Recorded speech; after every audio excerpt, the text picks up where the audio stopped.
Welcome back to my Colorado mountain garden. And since my potatoes showed up today after 2.5 weeks of being in the mail, I thought I'd do a short video about what I do with the potatoes. The first thing is I do chip my potatoes, and chitting just means you let the eyes grow. So you can see this one's probably got the biggest on it.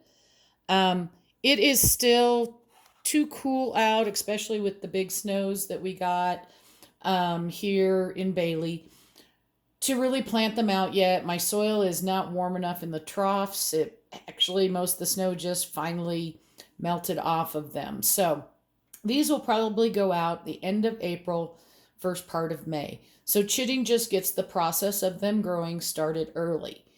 If you put them out now, that's fine. Your potato's going to remain dormant. I do not cut my potatoes because this is plenty for what I need to grow. Um, these were both a pound, although these Yukon Golds that they sent me are pretty big this year. Usually they're more this size, like an egg, or a little bit smaller. If you do cut your potatoes and chip them that way, you need to let the edges dry out before you plant them. Otherwise, you can get molds and funguses growing on it, and eventually it'll kill the potato. And for each section of potato, I believe they say to leave at least two eyes on that potato. So if you don't have a lot of eyes, you may only be able to cut it in half, or if your potato is smaller. The way you can tell, sometimes like these are starting to grow out, so you can see that that's where the eyes are. But if these were newer potatoes, or let's say you bought some store-bought potatoes that haven't started producing the eyes yet, you may not know. So look for the little nub on the bottom, which is where that basically came off the root that is growing on in the ground. And that's going to be the downside. So you want to put your potatoes up. I use an egg carton just because it's easy and they don't roll around. You can simply just set them on a tray where it gets air underneath it and everything like that, and that's fine too. Again, you don't have to chit them.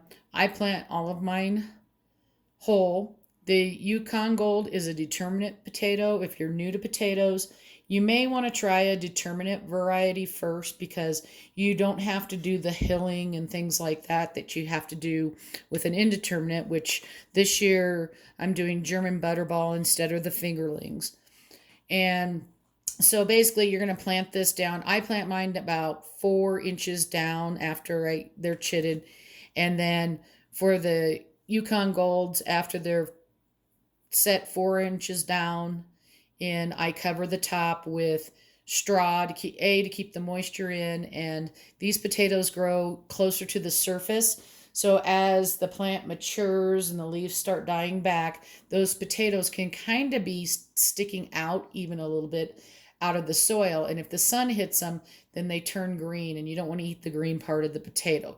So that's why I always keep a good layer of mulch over them. Now, with the German butterballs, they're indeterminate, meaning that I'm going to plant this potato down um, about 4 inches. And then as it starts growing, so as it starts sprouting out of the ground, I'm going to backfill with soil. So I'll plant it about 4 inches, and then I'll let it grow 4 to 5 inches tall, and then I'll come back in with 4 or 5 more inches of soil on the top. And that's really all I do. Some people really take them way down. Our season is so short that for me, doing any more than that, the potatoes just really don't get as big.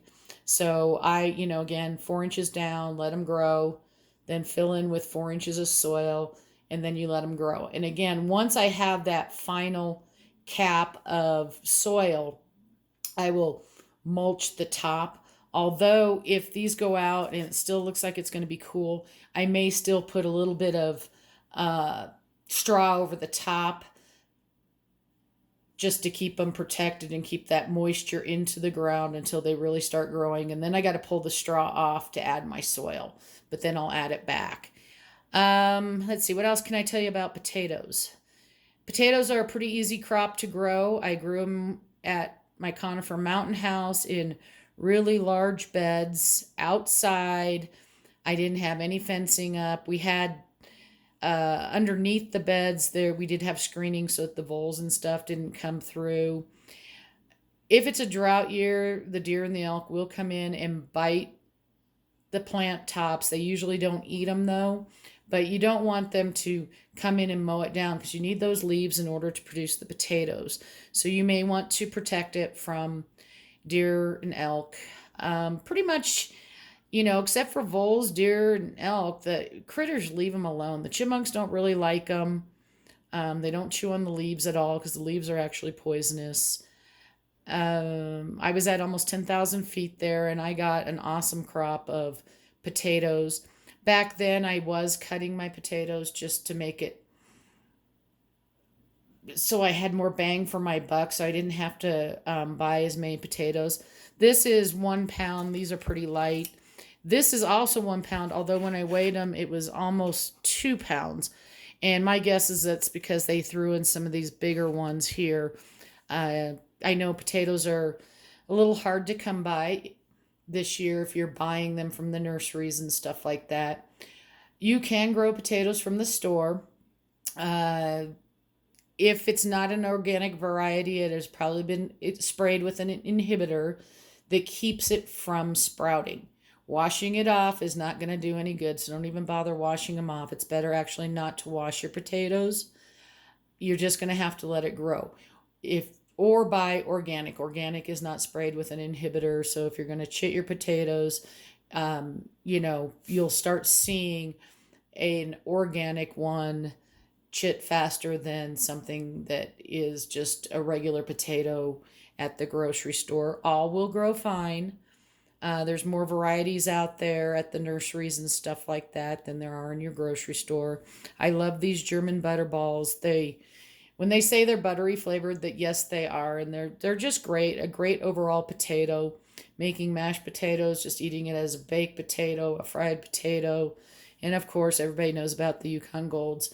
We got some pretty big potatoes last year, so we had some big baked potatoes that were basically a meal that we topped with smoked shredded pork butt and sour cream and cheese and all that wonderful stuff. So I hope this helps answer your question.